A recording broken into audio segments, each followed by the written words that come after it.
Padayon pang gipaladman sa kapulisan ang ilang investigasyon niadtong laing operasyon sa lungsod sa San Fernando kundiin na-neutralize ang target. Gihulagwan ni Senior Superintendent Manuel Abrojena ang target nila sa operasyon konektado sa nailang drug group giingong dakong tao o sinaligan kini sa grupo. Sa operasyon, may armas sab nga ni-recover sa dapit.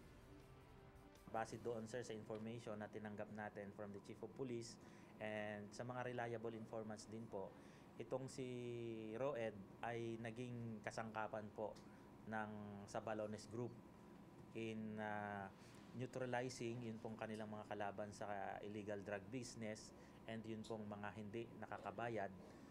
Sila po isa po ito sa ginagamit na tao upang ma-neutralize or mapatay po yung mga